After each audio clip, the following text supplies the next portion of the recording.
I haven't seriously played tennis since I quit the varsity team going into my senior year of high school. Before that point, I truly aspired to play tennis professionally on tour. It's easier to dream big when you're young, huh? Today, I can barely remember where my old rackets are. Oh yeah, they're long gone, reduced to atoms, because when you have a big head and a toxic relationship with something you're supposed to love, unfortunately, the rackets were the first victims. The only survivor was my very first adult graphite racket from Prince. I specifically remember getting this model mainly to match my sister's old bag, and because it was part black, like my soul. This is enough to start up again, at least until I inevitably go down the rabbit hole of racket reviews. Okay, let's go find a wall to hit before I embarrass myself on court.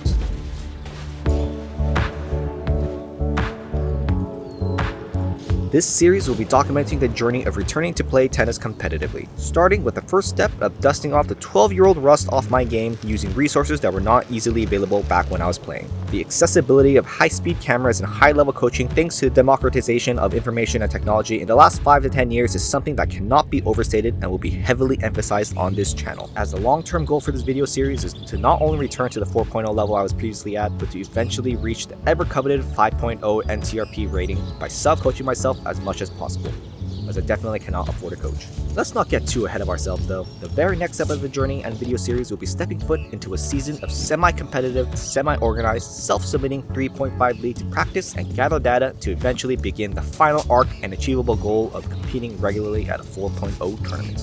As a freelance cinematographer, I may have a little more tools in this department, but the availability of high frame rate or slow motion cameras now available in the consumer market is the largest it has ever been, and it is ever growing and becoming ever more accessible with each passing year as the tech trickles down. You may not have a GoPro or an action camera, but if you have any smartphone that came out in the last 5 to 8 years, odds are you have a very powerful camera. Another huge educational resource that had no space for content outside of gaming and personality-based stuff is, of course, YouTube. The recent corporatization of the platform may have its negatives, but before then, there was no real space online for most of the content that exists today, including the current booming tennis sector. The only notable YouTube channel back then I could think of was Fuzzy Yellow Balls 2007. Shout out to the truest of true OG if you recognize that name. But today, in 2024, the amount of free tennis content, from professional matches to amateur leagues to really high-level coaching to endless racket reviews to even high-level players documenting their journey turning pro, all are readily available for free at the touch of a button. They have inspired me to not only pick up a racket and compete again, but to bring you guys along for the ride as I document the growth of my game by hyper-analyzing every stroke to a degree that was not possible for the recreational player just a few years ago. And having 12 years of dust over that part of the brain, I'll probably get a lot to work with just from this first fall session. I have to say, I have to give credit where credit is due.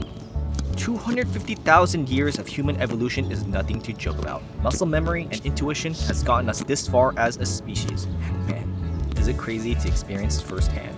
Hitting my forehand after 12 years, even with my janky ass grip, is still deeply ingrained into my psyche, as is my janky Federer wannabe serve. Never mind, I nearly broke my back there.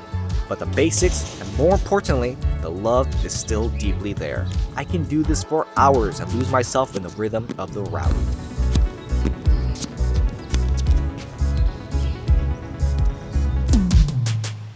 This is my last year in my 20s.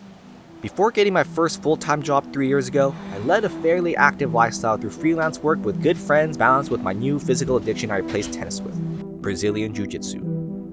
But due to said job being over 50 miles away, my previous lifestyle slowly deteriorated due to the commute and poop lifestyle, and my body and my mental health also broke down to the point where I eventually blew up to 180 pounds, eating fast food 4 to 5 times a week out of convenience and self-hatred. I stopped working out, I stopped socializing, and I became an adult. About 8 months ago, I decided enough was enough and set a goal to get back into shape.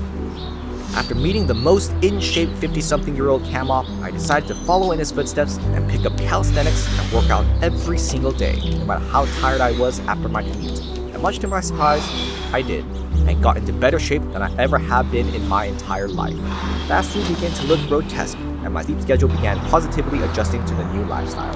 Cleaning up the diet and lifestyle was a big help into building the confidence to get back onto the mats as well. I was initially afraid of returning to tennis, as I was afraid I'd have to painstakingly relearn all the ground stroke mechanics that came so intuitively to me as a child over the years. But being in between jobs and in a sensitive moment in my life, I decided I needed another ally to fight off the anxiety and depression. Alright, let's sign up for a league while the endorphins are still high. I managed to find one local to my county that is just what I'm looking for. Consistent match play with a variety of players all around my county and skill level to collect as much data and footage as I can. I'll be out a whole $32, but there is a chance to qualify for single elimination playoffs for a more serious setting. My main goal is to record as much of these matches as possible to self-coach myself back to a healthy 4-0 player. Oh, and of course, keep a healthy head during all this and not to make our relationship with tennis toxic again. My racket can only take so much. Oh yeah, speaking of, I think it's time to commit to a new racket. I'm officially back in the game. The old Prince is nice, but high school Simon always wanted to have at least 2 of the same rackets to mess around with string types and string tension. But not having a job or being sponsored, that always felt like a far-fetched dream for him. But now, as a working adult, I can justify spending some money on my hobbies. After hours and hours of research and watching YouTube videos, I landed on the Yonex V-Core Pro 98D as my racket of choice, the 2021 model. Key points of the decision were its control-oriented build and its sleek look and solid price. Well, mainly the price actually. My racket's so freaking expensive, man. It being a few years old, a lot of places were selling them for almost half off. Everything else just happened to fall neatly into my playstyle. I even managed to snag a bag from that year off eBay for a really good price. I am one step closer to fulfilling high school Simon's dream of being sponsored head to toe.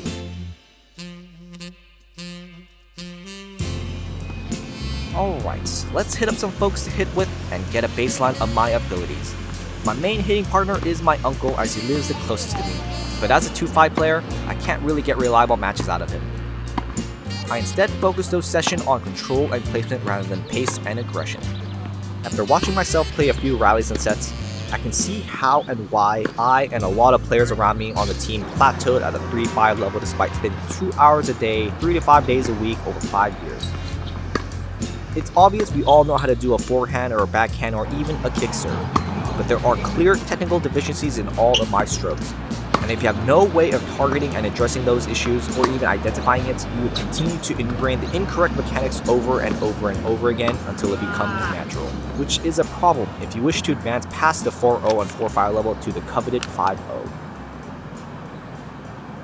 I am somewhat happy to see that I am not a completely rusted over idiot, but what surprised me were the areas that did not retain as well over the years, such as the few aspects of tennis that came even more intuitively to the point I honestly did not know there was vernacular for such minute facets of tennis, like ball recognition and shot selection. Upon my first few rallies back, I initially thought I lost my depth perception whenever I would be too far back to make proper contact with the ball, but it turns out it was my lack of ball recognition and footwork. Aspects of the game that were so subconscious I was not aware that they were something to be actively aware of. Crazy how valuable perspective can be, huh? Also, Reddit. I love my old long-term coach. It is clear he ingrained some solid fundamentals in my serve and forehand, but seeing the quality of coaching that is available online for free nowadays honestly shook me. In the month I've been playing and gathering footage, or tape as they say, I have already identified and addressed a few large errors in my form. Shout out to Coach Nick of Intuitive Tennis fame as my parasocial tennis coach. When I first tried serving again after 12 years, the only serve I was capable of pulling off was ironically what's considered to be the most difficult one to master. The kick, or, of course, twist serve.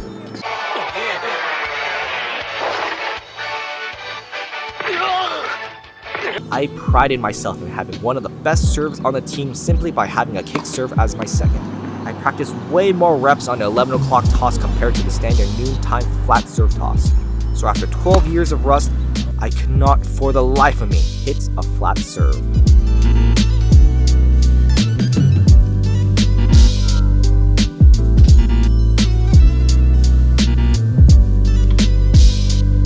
Using a high frame rate camera and any editing software can give you the ability to analyze your technique on a frame-by-frame basis, which is such a powerful tool that is now available to most rec players if they do the extra homework. Seeing a side-by-side comparison of your form and contact point right next to a correct one, you can quickly identify any differences in technique. Like, come on, this kind of tech was not even accessible to pro players until fairly recently. Using Coach Nick's video, I fixed the position of the serve toss, namely throwing it slightly forward into the court to force the contact point farther out in front of me.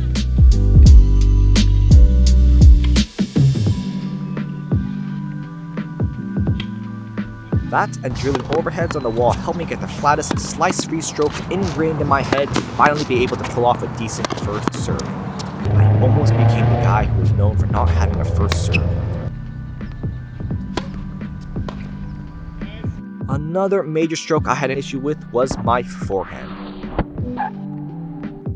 I erroneously believed the amount of topspin generated was directly correlated with how extreme your grip was.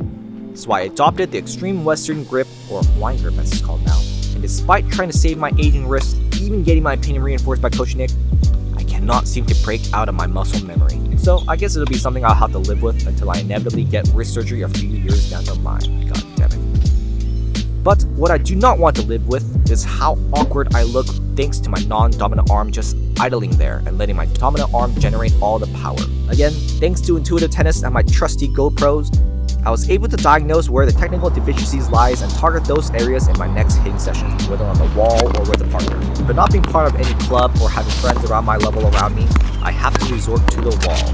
I've always loved going ham against the wall back in high school, and I never once thought to use it as a proper training tool. It is great to just concentrate on one stroke at a time, over and over and over again to build mechanics through repetition. But there are ways to practice strokes I never thought of beforehand, like the aforementioned overhand practice and even volleys. Again, thank you, Coach Nick.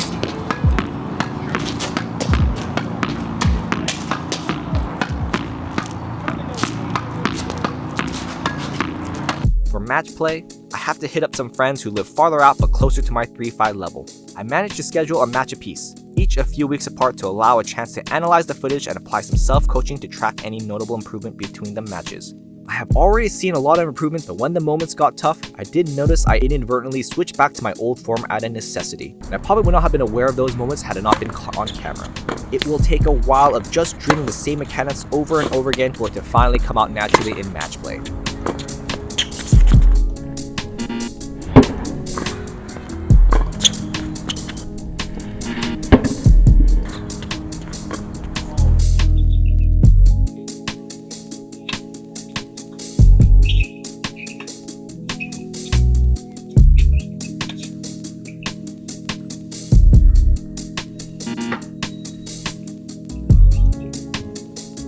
But the serve has improved tremendously. I have a strong first serve again and a decent second, and I don't have to break my back for a kick anymore.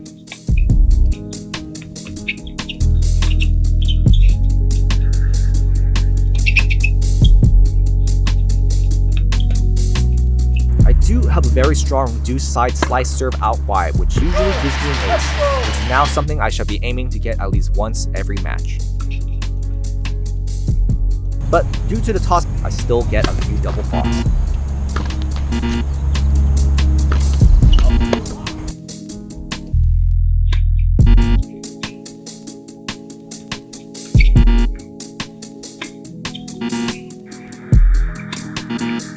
If you're like me, sometimes you get so in the zone while in a rally, you'll forget the score by the end of it, or even forget what happened early in the rally. So being able to play back the match point by point is super nice and useful to break down your game play by play.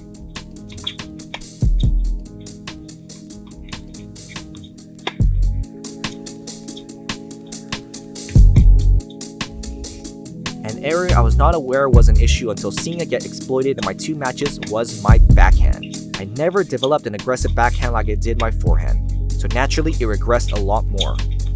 Also, no one really cares about the backhand unless it's a one-hander. Come on, let's be real.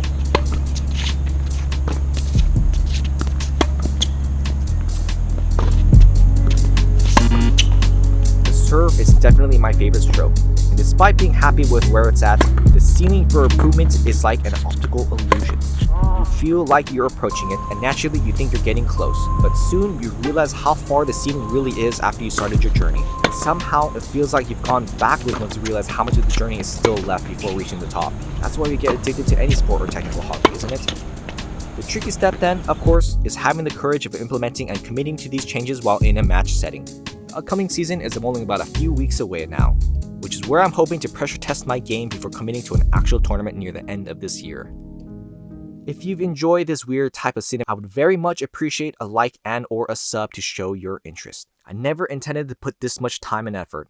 I swear. I originally started this just to analyze match footage. But then I ended up spending way too much time and effort making this, mainly as a coping mechanism for my mental health, as shooting and editing video is like knitting to me. So any sort of outside encouragement would be a huge incentive to continue to make more. Or let me know in the comments what you thought of the video. Positive or constructive criticisms, please. Let's keep it wholesome here, shall we? I was honestly shocked to learn how salty tennis players can be online. Like, guys, calm down. We just hit fuzzy yellow balls around, not even at a professional level. Anyways, I digress. I really hope I see you guys next time. But if not, I'll probably see you never.